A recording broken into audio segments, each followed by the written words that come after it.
What is up, ladies and gentlemen? It's your boy Goblin, and today we're coming in with a classic video, a hoot and a holler, a banger video talking about how I got finessed out of £1/2. Now, this is a lesson that all of you young lads out there should take seriously. Don't front nobody. But before I dive into that, I do want to mention real quick, drop a like if you do enjoy, and also we back at it, lads. I've made like 6 videos today. I swear to God. Something's in my Vyvanse today. Someone put some meth in this capsule because I'm wide awake banging out the videos. We out here, gamers. But either way, hope you guys enjoy. Drop a like if you do. Let's dive into it. So, how I got finessed for £1/2. Now, this happened at a date that I'm not going to say because it's just a date that I'm not going to say. But it was definitely within a fairly recent span of time. Well, we'll leave it at that. But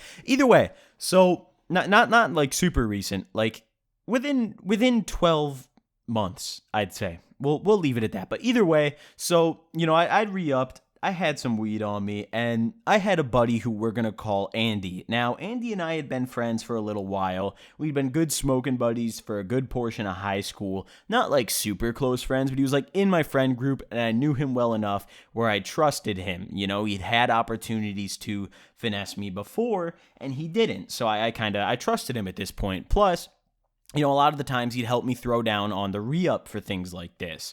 So, either way, I'd known this guy for a while, and I started picking up some weight, and I started kind of moving it again.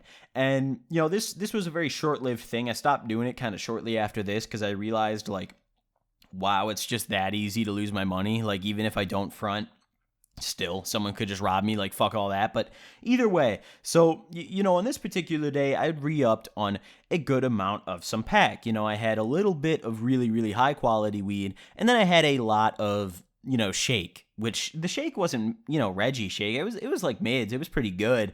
And that was like my typical re-up, and I'd always re-up on around the same amount and just pocket the profit because I didn't really care about getting a lot more because I felt like I'd found that perfect balance of people who would buy it quick enough and amount that I was getting, And at this point, I wasn't really smoking. So it was like 110% profit, 0% smoking away money, So it was perfect. But either way, on this particular day, I'd re-upped and I had a buddy, the stuff that I got was bagged in separate little like £1/2 vacuum seals, the shake. And, my buddy Andy, he hits me up. He's like, hey, you get that in yet? Because we were kind of like business partners at this point. And I'd gotten a couple packs before where, I'd served him and he got me that money back within a day, and I trusted him because he'd done that. So, on this particular point, I was usually only fronting him like QPs, if even like 2 or 3 zips, and, he'd go move it and come back.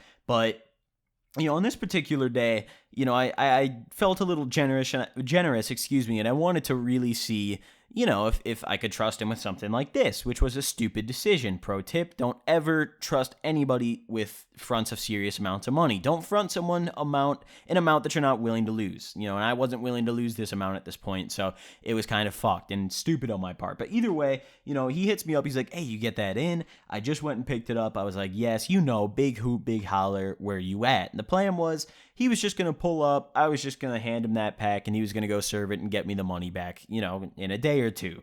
So I hop in his car, we meet up in some random parking lot. I bust it out. I hadn't even opened the bag yet. Like, it was still completely vacuum sealed, Mylar, all that shit. So I hadn't even opened it. So we open it up. I'm looking through there, and it looks good. I didn't get a chance to scale it out, but I just kind of tossed it to him because I knew that, the guy who I was getting from would always bag it up in £1/2. It's how I asked for it. It's how he'd give it to me. So, I just tossed him one of the vacuum seals, and I was like, all right, let me know how it goes. Hit my line tonight, give me an update on it. And he was like, all right, bet. So, the day goes by. Nothing happens that day. I didn't hit him up. I was like, all right, whatever. He's probably doing his thing, and I'll let him go do his thing. So, a day or two goes by. I hit him up maybe 2 days later, and I'm like, yo, what's the move? Do you got that money for me? Now, here's where things get fucking wild. Here's where apparently he just had the most eventful day of his life. So let me remind you guys first that I'm not asking him for much money back on this because it was shake and I got such an amazing deal on this. I literally only asked him for like $400 back. Which, I mean, come on. If a motherfucker fronts you a half a pound and only asks for 400 back, is it even worth staining them at that point?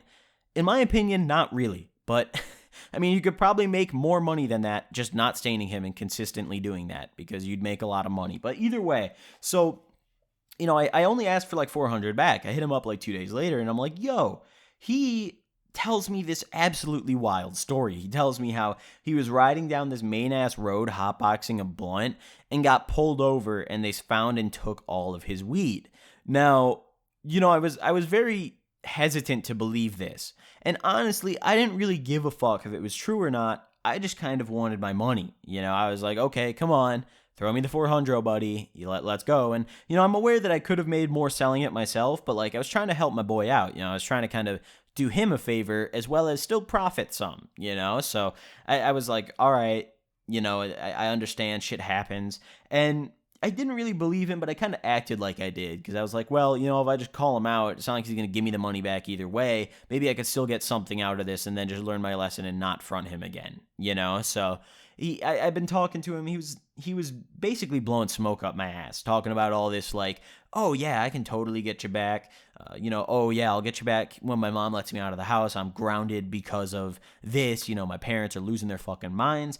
And I asked him to come up with, instead of 400, I decided to compromise. And I was like, okay, can you at least throw me like 250 since, apparently the police took all of his cash when they arrested him as like evidence of dealing, which I don't even know if that's a thing.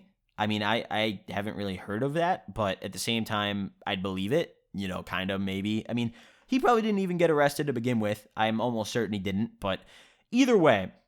So, I'm like, all right, can you at least get me like 250? Like, come on, for half a pound, $250. That's fucking ridiculous. And he's like, yeah, I can get you that, no problem. So I'm like, okay, maybe it could be hooting and hollering. I'll get a little bit of money back. I'll cover my expenses and then just never front the guy again because fuck all that. I'm not dealing with this shit again.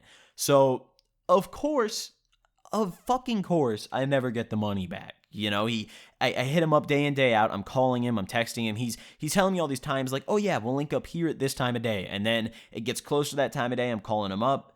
Never picks up. Never picks up. The places he told me to link at that time of day, I'd pull up anyways. Even if he was ignoring me, just to see if he was there. He wasn't there. It ended up getting to the point where like, I couldn't find this guy. Like, I was on like a manhunt for this guy at this point. Like, I was like, okay, where's my fucking money? Because, at the end of the day, it's more of like the concept of it that matters to me at least than losing the money. Like, okay, the half pound that I gave him, I probably, since it was shaken, I was getting it so cheap, I probably paid like $300 for it, like $250. So I don't really fucking care about that amount of money, especially with the profit margin that I made alone. I don't give a flying fuck about the 250. I'm mad about the concept of it, the more like the action behind it, of like me giving him this super good deal, trying to help him out and get him some money and him taking advantage of that.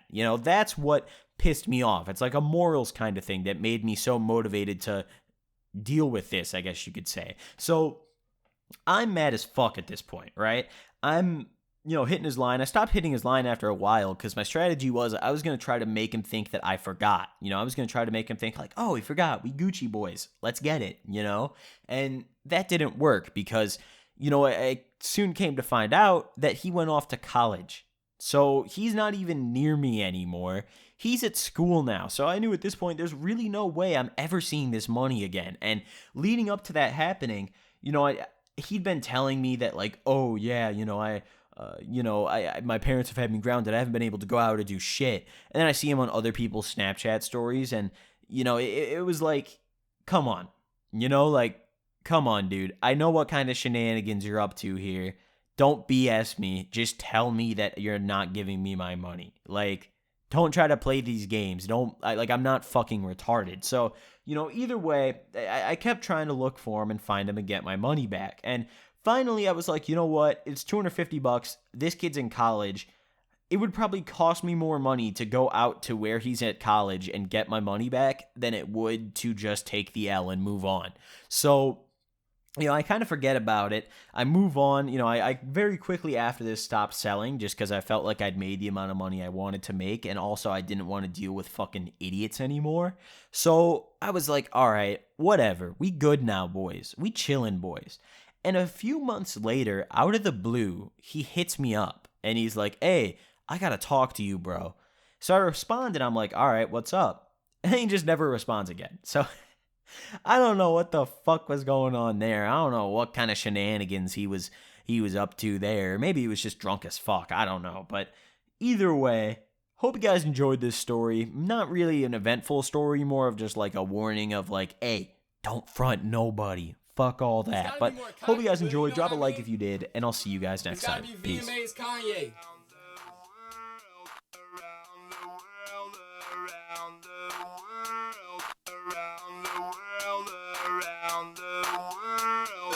Worldwide, we tiptoe stepping in the brainchild. I like your company, maybe you should stay a while. You too serious, I'ma keep it playground.